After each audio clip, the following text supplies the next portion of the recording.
अस्सलाम वालेकुम। तो दोस्तों आपको तो पता ही है कि रमीज़ राजा जो कि अक्सर ही बाबर आजम को काफ़ी ज़्यादा बैक करते हैं, सपोर्ट करते हैं, कमेंट्री कर रहे हो तो बाबर के हक़ में बोल रहे होते हैं, कमेंट्री ना कर रहे हो, किसी चैनल पर बैठे हो, चेयरमैन हो, तो वो कह देते हैं कि मैं बाबर से आगे कभी सोच नहीं सकता कि बाबर से आगे भी कोई दुनिया है।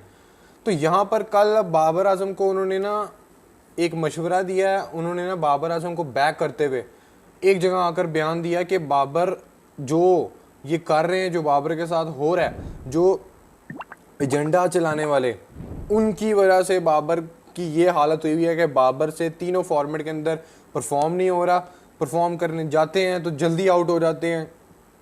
सिर्फ और सिर्फ बाबर ने अपने आप पे प्रेशर ले लिया हुआ है कि प्रेशर पे प्रेशर आ गया कि मैं बैटिंग करूंगा, क्या रन्स होंगे, रन्स नहीं होंगे। तो ये रमीज़ राजा का मानना है। रमीज़ राजा ने बाबर को कह दिया कि आप अपने आप को पिच पर ज़्यादा टाइम दो, आप अपने आप को पिच पर ज़्यादा से ज़्यादा स्टे करवाओ। लेकिन यार मेरा तो यही सवाल है ना कि रमीज़ राजा साहब, बाबर खड़े तो नहीं ना हो पा रहे। अगर एक बैट्समैन पिच पर ज़्यादा देर खड़ा रहता है और वो शॉट्स के लिए जा रहा होता है, मिडल कर रहा होता है, तो फिर तो वो बैट्समैन अपने आप को बिल्कुल इन फॉर्म समझता है। लेकिन बाबर अपने आप को समझ ही आउट ऑफ फॉर्म रहे हैं। अभी आप देखो, वो जो पहली बॉल पे ही आउट हो गए थे दूसरी इनिंग के अंदर 0 पे, वो तो कैच ड्रॉप हो गया, वरना वहां पर दोनों इनिंग्स के अंदर 0-0 लेकर जाना था बाबर साहब ने। तो रमीज़ राजा का सिर्फ और सिर्फ ये मानना है कि अपने आप को फ्री करो, आपकी अपनी शॉट है, आप अपनी शॉट की वजह से फेवरेट शॉट के अंदर आकर आप आउट हो रहे हो। आप अपने आप को क्यों नहीं समझ जा पा रहे कि आप टीम के मेन बैट्समैन हो, और आप पे तनकीद इसलिए भी ज़्यादा हो रही है क्योंकि आप वर्ल्ड क्लास और नंबर 1 बैटर हो।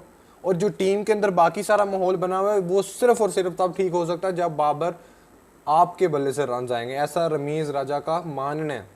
क्योंकि मुझे भी पता है कि अगर बाबर रन करेगा तो ऊपर से, नीचे से, दरमियान से, टेल से, सबको पता है कि यार इस बंदे ने रन किए, अब हमें भी करने हैं।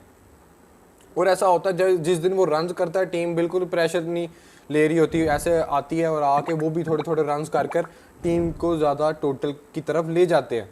तो रमीज़ राजा का मानना है कि आपको सेट होना पड़ेगा, आपको रिजवान की तरह सेट होना पड़ेगा, आपको रन्स अप करने पड़ेंगे ताकि लोगों के मुंह आप बंद कर सकते हो, थप्पड़ मारो सभी क्रिटिक्स को जो जो आप सबको हेट कर रहे हैं। स्पेशली उन्होंने बाबर का नाम लिया, उन्होंने कहा कि बाबर को ना खुद चुप करवाना आता है अपने हेटर्स को, तो वो किस तरह चुप करवाना वो जानते हैं। मतलब उनका यही था कि बल्ले से रन्स आए, और ये बल्ले पर जो रन्स वाली चीज़ है ना, ये बाबर को खुद ही लेकर आनी पड़ेगी।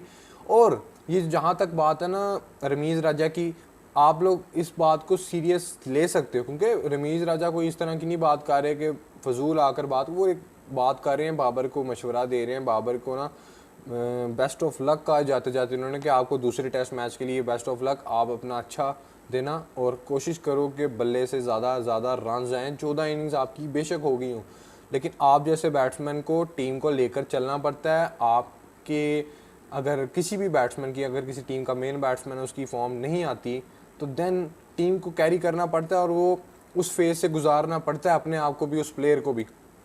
तो ये बाबर पे खुद ही है। अभी दूसरा जो होगा टेस्ट मैच 30 तारीख से, तो तभी पता लग जाएगा कि बाबर क्या करते हैं और बाकी सारे क्या करते हैं। लेकिन ज़्यादा नजरें बाबर पे होंगी क्योंकि बाबर के बल्ले से भी ज़्यादा रन नहीं है। वैसे तो हमारे कप्तान के भी बल्ले से ज़्यादा रन नहीं आए हुए, लेकिन बाबर पे इसीलिए क्योंकि बाबर वर्ल्ड क्लास है। इसलिए अपनी राय कमेंट्स के अंदर ज़रूर देना। अल्लाह हाफिज़।